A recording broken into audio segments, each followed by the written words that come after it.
Hello friends, welcome to our channel education E class. BEd प्रवेश परीक्षा का form अगर आपने भर दिया है या फिर आप भरने जा रहे हैं तो आपको यह जानना बहुत ज़्यादा ज़रूरी होता है कि फॉर्म सही भरने के नियम क्या है। अभ्यर्थियों द्वारा विश्वविद्यालय से कई प्रकार के प्रश्न पूछे गए थे, जिसको विश्वविद्यालय ने प्रश्नों के उत्तर दिए हैं। आज की वीडियो में आपको एक ही वीडियो में सारे प्रश्नों के उत्तर मिल जाएंगे और आपके सारे डाउट्स क्लियर हो जाएंगे। हमने अपने चैनल एजुकेशन ई क्लास में, जो कि अभी पिछले साल संपन्न हुई थी बीएड प्रवेश परीक्षा, हमने प्रवेश परीक्षा से लेकर काउंसलिंग तक के सारे वीडियोस बनाए हुए थे। तो हम इस बार भी अपने प्रवेश परीक्षा से लेकर काउंसलिंग तक के सारे वीडियोस बनाएंगे। आपको एक एक करके सारे वीडियोस बना के आपका पूरा मार्गदर्शन करेंगे। क्या क्या गलतियां आपको नहीं करनी है, आपको वो सब चीज़ें हम बताएंगे। तो अगर आप पहली बार हमारे चैनल पर आए हैं तो हमारे चैनल को सब्सक्राइब कर लीजिए। हम इसी प्रकार के महत्वपूर्ण वीडियोज़ आपके लिए लाते रहेंगे। देखिए, बीएड द्विवर्षीय पाठ्यक्रम प्रवेश परीक्षा लखनऊ विश्वविद्यालय द्वारा आयोजित कराई जा रही है। यह तो आप लोगों को पता ही होगा। अब देखिए, फॉर्म भरने में या कई प्रकार की ऐसी जानकारी होती हैं जो छात्र जानना चाहते हैं। इसके लिए छात्र विश्वविद्यालय से संपर्क करते हैं और संपर्क करने के बाद ईमेल के माध्यम से या फ़ोन के माध्यम से विश्वविद्यालय से संपर्क करते हैं और उसके बाद वह प्रश्न पूछते हैं। तो इसके लिए विश्वविद्यालय ने एक प्रकार से इन छात्रों के लिए एक आंसर दिए हैं। इस आंसर की जो एक पीडीएफ है उसको हम आपको बताएंगे कि आपको किस किस प्रकार के इसमें से प्रश्न पूछे गए हैं, और विश्वविद्यालय ने सारे कन्फ्यूजन को दूर करते हुए छात्रों को बिल्कुल सही प्रकार से समझाया है और बताया है कि आपको क्या क्या चीज़ें जानना जरूरी है। तो आज की वीडियो में हम इसी प्रकार के सारे प्रश्नों को लेंगे और आपको एक एक करके सारे प्रश्नों को बताएंगे कि छात्रों ने किस प्रकार से प्रश्न पूछे हैं और यूनिवर्सिटी ने उन प्रश्नों का जवाब किस प्रकार दिया है। जैसे कि इसमें से कई प्रकार के प्रश्न हैं, जैसे कि पेमेंट के संबंध में प्रश्न पूछा गया है कि एरर शो हो रहा है, इस प्रकार के पेमेंट है। अपीयरिंग जो कैंडिडेट हैं उनके लिए भी पूछा गया है।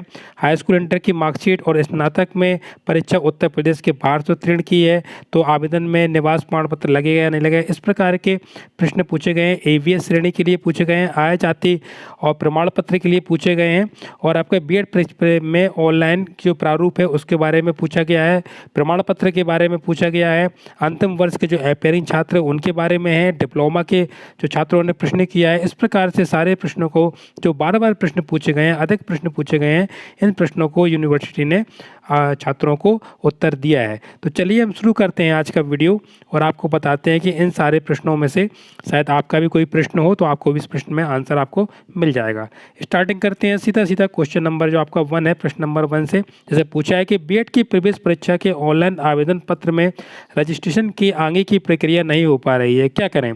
तो देखिए, यूनिवर्सिटी ने बताया कि सर्वप्रथम अपने खाते में शेष राशि जाँच ले, यानी कि आप देख लें कि आपके खाते में बैलेंस है कि नहीं है। यही भी एक कारण हो सकता है जिससे आपकी प्रोसेस पूरी नहीं हो पा रही है। अपने कार्ड की दैनिक सीमा जांच ले, यानी कि कार्ड की जो आपकी लिमिट है वो भी देख लें कि आपकी लिमिट वो उतनी लिमिट है कि नहीं है। इस प्रकार से भी यह भी आप जांच ले सकते हैं।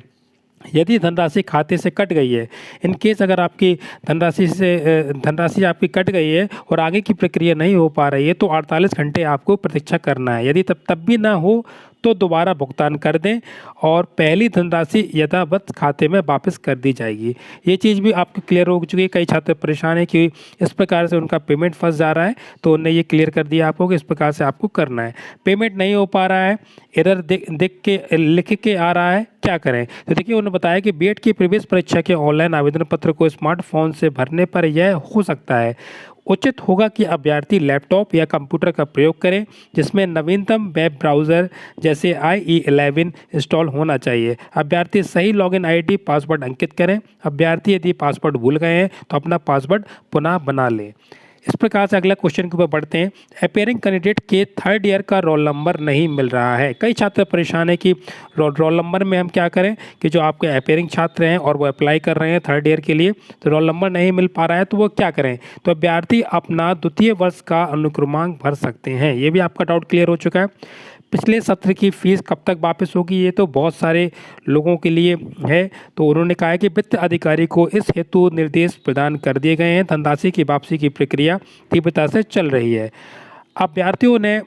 अभ्यर्थी ने हाई स्कूल, इंटरमीडिएट, स्नातक में से एक परीक्षा उत्तर प्रदेश के बाहर से उत्तीर्ण की है तो आवेदन में निवास प्रमाण पत्र लगेगा या नहीं लगेगा। तो उनका आंसर है हाँ, निवास प्रमाण पत्र लगेगा।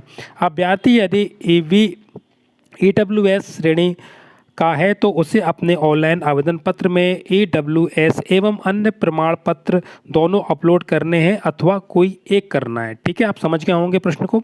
तो अभ्यर्थियों को अपने ऑनलाइन आवेदन पत्र में स्वघोषणा पत्र व सक्षम अधिकारी द्वारा जारी किया गया EWS प्रमाण पत्र दोनों अपलोड करने हैं। इस प्रकार से एक प्रश्न बहुत ज़्यादा आ रहा है कि अभ्यर्थियों का आय प्रमाण पत्र एवं जाति प्रमाण पत्र वांछित समय सीमा में नहीं है तो क्या करें। तो उन्होंने बोला है कि ऑनलाइन आवेदन पत्र हेतु अभी पर्याप्त समय उपलब्ध है, नया प्रमाण पत्र या यथाशीघ्र बनवा लें। इस प्रकार हम बढ़ते हैं आगे कि मार्कशीट में CGPA तो ऑनलाइन आवेदन पत्र में पूर्णांक और प्राप्तांक कैसे भरें। देखिए ऑनलाइन में आपका ठीक है इसमें, लेकिन आपको पूर्णांक प्राप्तांक तो आपको भरने होंगे। तो उन्होंने बताया कि CGPA को प्रतिशत में बदलने का एक फॉर्मूला होता है, या आप सभी लोगों को पता होगा, आपके मार्कशीट के पीछे भी ये फॉर्मूला होता है, आप देख सकते हैं। तदनुसार CGPA को प्रतिशत में परिवर्तित कर भर ले। ठीक है, बीएड की प्रवेश परीक्षा के ऑनलाइन आवेदन पत्र में प्रारूप 11 क्या है, कृपया इसके स्थान पर प्रारूप 8 का उपयोग करें। क्या तहसील में बना हुआ प्रमाण पत्र मान्य है या इसे वांछित प्रारूप में देना होगा। वांछित प्रारूप में तहसील से बना हुआ प्रमाण पत्र मान्य है। मैं स्नातक के अंतिम वर्ष में अध्ययनरत हूँ, क्या मैं बीएड की प्रवेश परीक्षा में बैठने हेतु पात्र हूँ। ये बहुत बड़ा कन्फ्यूजन रहता है। देखिए बिल्कुल साफ साफ लिखा है कि हाँ आप इसमें पात्र हैं। मैंने डिप्लोमा किया है, क्या मैं बीएड की प्रवेश परीक्षा में बैठने हेतु पात्र हूँ। देखिए बीएड की प्रवेश परीक्षा में बैठने हेतु न्यूनतम योग्यता स्नातक है। मैं अन्य पिछड़ा वर्ग श्रेणी की महिला हूं और विवाहित हूं। मेरे पति अनुसूचित जाति जनजाति श्रेणी के हैं। मुझे अपने ऑनलाइन आवेदन पत्र में कौन सा प्रमाण पत्र अपलोड करना है। ये बहुत सारी फीमेल्स के साथ प्रॉब्लम्स आ रही हैं। तो आपका जाति प्रमाण पत्र पिता की जाति का ही होगा, अतः अपने ऑनलाइन आवेदन पत्र में अपना अन्य पिछड़ा वर्ग श्रेणी का प्रमाण पत्र अपलोड करना है। मेरे पास 35% विकलांगता के साथ पीएच का प्रमाण पत्र है, क्या मुझे पीएच उप श्रेणी का लाभ मिलेगा। नहीं, इस हेतु न्यूनतम 40% विकलांगता का प्रमाण पत्र होना आवश्यक है। लास्ट में देखेंगे हम, मेरे अन्य पिछड़ा वर्ग श्रेणी के प्रमाण पत्र की समय सीमा समाप्त हो गई है, क्या मुझे अन्य पिछड़ा वर्ग श्रेणी के आरक्षण का लाभ मिलेगा। नहीं, अभी पर्याप्त समय है, कृपया अन्य पिछड़ा वर्ग श्रेणी का नया प्रमाण पत्र बनवा लें। इस प्रकार से अब देखिए, मैं अनुसूचित जाति जनजाति का श्रेणी का हूँ, अभ्यर्थी हूँ तथा स्नातक परीक्षा में 40% अंक प्राप्त किए हैं, क्या मैं बीएड की प्रवेश परीक्षा में बैठने का पात्र हूँ। आवेदन कर सकते हैं। अनुसूचित जाति या जनजाति के अभ्यर्थियों को विधि द्वारा स्थापित किसी विश्वविद्यालय से स्नातक स्नातकोत्तर अथवा समतुल्य उपाधि की परीक्षा केवल उत्तीर्ण होना आवश्यक है। न्यूनतम प्रतिशत की कोई बाध्यता नहीं है। कन्फ्यूज़न आपका बिल्कुल क्लियर हो चुका होगा कि आपको जो इन श्रेणी के लोग हैं उन लोगों को केवल उत्तीर्ण होना आवश्यक है। लास्ट में, मैं उत्तर प्रदेश राज्य के बाहर के निवासी हूँ, मेरा विवाह उत्तर प्रदेश राज्य के निवासी से हुआ है तथा मैं उत्तर प्रदेश राज्य में पिछले 10 वर्षों से रह रही हूँ, क्या मुझे बीएड प्रवेश परीक्षा के ऑनलाइन आवेदन पत्र में निवास प्रमाण पत्र अपलोड करने की आवश्यकता है।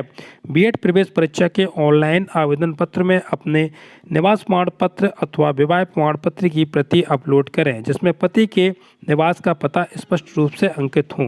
तो देखिए, इतने महत्वपूर्ण जो प्रश्न थे छात्रों द्वारा पूछे गए थे, यूनिवर्सिटी ने इसका बिल्कुल प्रॉपर तरीके से जवाब दिया है।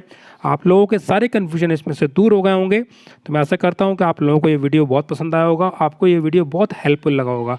तो आपको अगर वीडियो अच्छा लगे तो वीडियोस को लाइक करें, अपने दोस्तों तक शेयर करें ताकि उन लोग तक भी ये महत्वपूर्ण सूचना मिल सके। धन्यवाद।